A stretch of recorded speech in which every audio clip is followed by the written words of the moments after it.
see.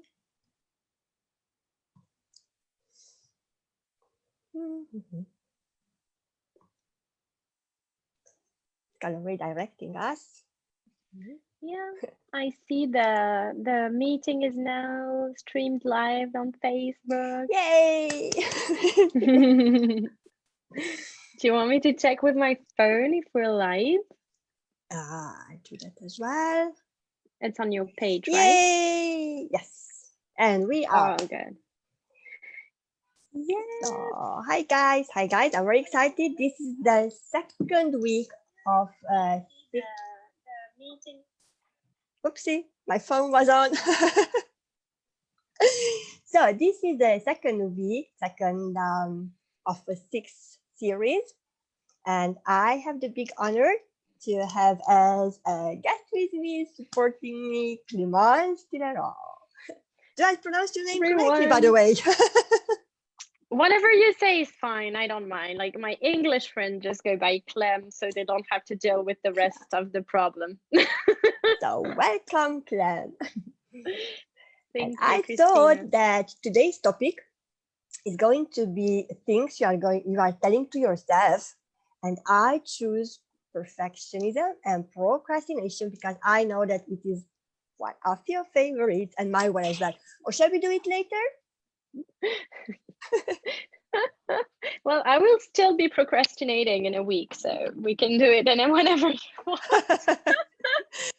Or you are that type as well. Okay, I have this on my list, but you know what? I'm gonna have a coffee first, and then I'm gonna do it afterwards. And then I have my coffee, and I don't know, I'm gonna do it tomorrow. Exactly. And it's to me, it's more of an active procrastination. So it's like, oh, so the really urgent task is this, but well, if I do some accounting or if I do some drawing or if I do this or that, it's a kind of work. So it still counts of me as me being working. So it's okay. And then I find myself doing like all the little, satellite tasks and not getting into the real one. So that's my style. Yeah, my one too, don't worry. I was like, okay, I'm filling my day with all kind of little insignificant stuff. And then at the end of the day, I am so tired and I realize that I haven't done nothing important for me. And unfortunately, this happened with many of us. It's true. So the message that I would love to share with those who are watching is that please don't procrastinate. There is a book actually by Brian Tracy. I don't know if you read it, Eat That Frog. It's called Eat That Frog. I love it. And it was the first time when I even heard the word procrastination. I had to Google it. Because English is it's my third language. I was like, what does it mean? And then look, that's me. Oopsie, that's me. So I think many of us recognize themselves in that. How can we avoid this? What are you doing? How do you avoid this? Well, I do not directly avoid it. That's the main trick. It's about as in everything like fear or anger, the longer you avoid it, the worse it gets. So true, because you get on the last minute and I'm like, oh my god, it's not ready. Yeah. So first of all, every time I am in that behavior, I stop for a moment and tell myself, okay, like right now you're procrastinating. Right now you're not doing what's the best for you. Like you're not in the thing that you could do that would bring the best to your work. So it's okay. First of all, I agree with myself that it's completely fine. Sometimes we fuck up and it's good. I mean, we're only humans and we learn from all that. And that's also because I do it that I can share with you. So it's a gift in a way. So the thing is, I realize I'm doing it. So I acknowledge it. And then moving forward, I ask myself, why am I doing this? And the thing that I love to do is when I journal, Journaling about it is good. Seeing it, observing it, and in the moment, I just tell myself, okay, this task that you started that is keeping you away from the good task, finish it, then move on to this task you really want to do. That's what I tell myself. Okay, you've procrastinated, it's fine. Finish up whatever you're doing, and then move on to what's really necessary for you to like be good in your business. And then when I journal, I ask myself, okay, why am I a major procrastinator? Like, why is it my talent at the moment? And and the answer is coming out, and I ask myself why 5 times in a row. It's something I do with many things. When I try to understand one of my behaviors or some emotions or whatever, I ask why to myself 5 times in a row. It's the hardest, but the most efficient exercise you can get, because happiness come in precise words. And when you ask why 5 times in a row, you have to go and be super precise about what's going on and what's motivating the choice you're making at the moment. And when you get to the deep root of it, then you understand what you have to work on. It's not just choosing the right task at the right moment. Generally, it's because something else is keeping you from it. For me, most of the time is being afraid of not doing it right, being afraid that it will not meet its public. It's mostly this. To me, it's mostly this. So perfectionism is like this, hand in hand with my procrastination and having a really good time. Exactly. So what I'm hearing you saying is, first, it's self-awareness. Yeah, I'm very self-aware. Okay, I'm procrastinating. Then second, you're journaling. Okay, I haven't did it once, twice, third time, fourth time. And then the third, find the trigger behind why. Yeah. And as you said, procrastination goes hand in hand with perfectionism, because I don't know about you, but most probably, as I know you're the same, I'm trying to be perfect in everything. Yeah. And that's why I'm not going to publish this. It's not perfect yet. So we are trying to be the perfect wives, friends, sisters. I can say the whole job roles, what you are doing, the whole, during the day. Yeah. And then I'm like, okay, Christina, slow down. First of all, there is no such thing as perfectionism. So I've heard there is something which is called the 80-20 rule. So when it's 80% good for me, I think, okay, it's not 100%, but it's 80. It means that for somebody else, that might be 100 or even more. And I was like, okay. And this goes again hand in hand with authenticity. I was like, okay, it's not perfect. It's so for me, but let's just do it, because then that's the authentic me. Exactly. That's exactly this. It's the art of letting go. Exactly.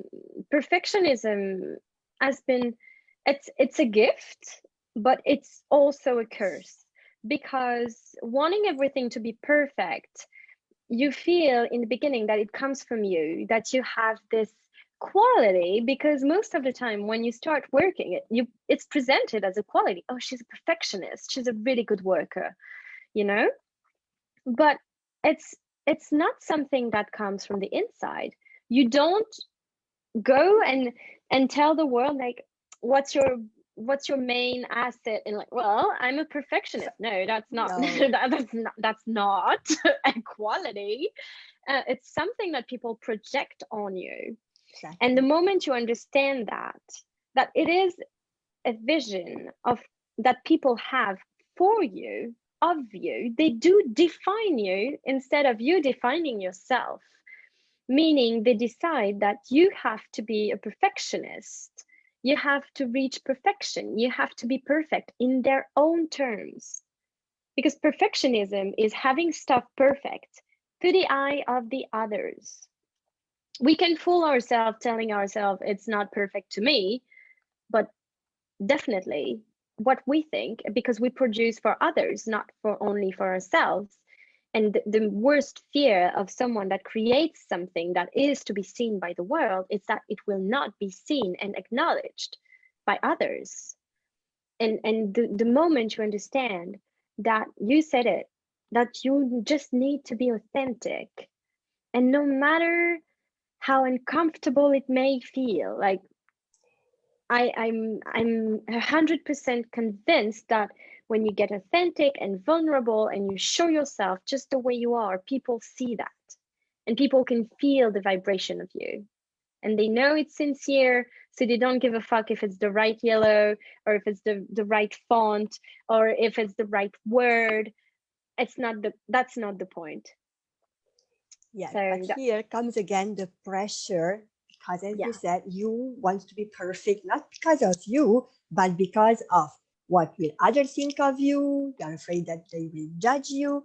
And all this comes from how we have been raised, the beliefs, what we grown up, that especially as girls, that you have to be good in this, you have to be good in that, that's not good enough. And then for me, getting rid of this I'm not good enough syndrome, it took me basically years, because I always felt the pressure that I need to be the best, I need to be the smartest, I have to have good grades. And then when I didn't, and when I had good grades, then of course everybody expected me to have even more and do even better, and the pressure is bigger. And I was like, oh my goodness, where I am. Yeah. And here, what I love basically to talk about self-love, because here self-love again comes in. So it's like a chain: procrastination, perfectionism, and how to get rid of all this is just to practice a little bit of self-love. The problem is that unfortunately I realize that not many people know what exactly self-love is. They are saying, oh, that's selfish. Or in my case, I thought that, oh, I'm going to have a bubble bath and massage, and then, oh my God, I so love myself. Which is not so true. Yeah. So what do you think about this? What are your thoughts about this? This is super interesting, because I think that when we do fall into that pattern of perfectionism and not being able to live outside of others' expectations, it's mainly because we don't love ourselves, and we're not able to list the things that we are lovable for. When I started my first therapy, the the therapist first asked, why are you lovable? And I started crying for like 30 minutes. I was like, okay, this is a shitty thing to do. And for about a year, I was 18 or 19 at the time, and for a year or so, I could not answer that question, because to me, to be lovable, I had to have good grades and to work hard and to be the best in everything I did, because that's what my parents and my grandparents and everyone around was expecting from me. So the day I understood that I do need their love, of course, their family, their friends, but only I can love myself in a way that no one else will ever be able to do so. Because loving yourself is empowering to a level that people do not realize, like how high it is. Self-love, self-awareness, self-consciousness, mindfulness. I mean, I practice yoga, so you know my views on that. Being conscious of every breath, of every single bit of oxygen that goes into your body, and knowing that you love every cell that gets that oxygen, that gets that light. This is what life is about, because the day you love yourself, you understand your full potential and you can achieve it. and you can like shine onto the world. And no matter what people were expecting from you, you're so shiny. They can only say, wow, you know? Yeah, That's what happened with my parents. I came home from India and because they were against it. Like I left for India after leaving my job, and they were like, you're a crazy person. You have a fucking student loan. You don't get a job anymore. You're leaving for India. You're starting a company. Do you want us to die? I was like, yeah, okay, just chill, people. We didn't talk for about 3 weeks, I think. exactly. Do you want to ruin your life? What are you Yeah. doing? I know And better than you.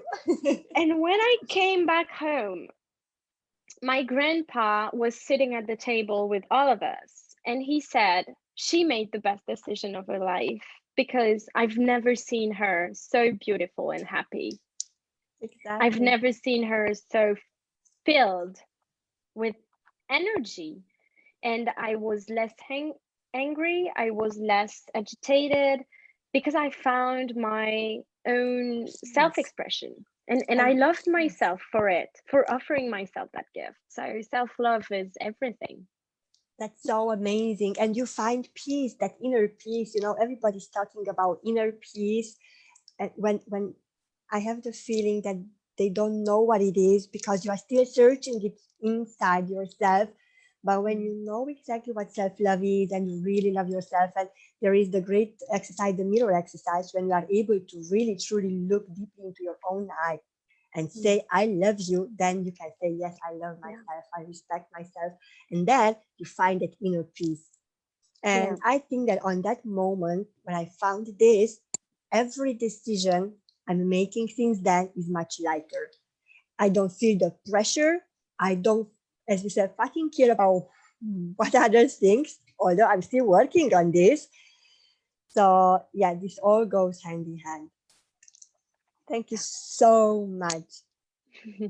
On a Thank you, closing Christina. thought, because I don't want to keep you long, I know you had a very busy day. I would love you to share to whoever is watching where they can find you. What are you doing Yeah, exactly? yeah. So I like to call myself a business doula, which She's an is amazing doula, trust me.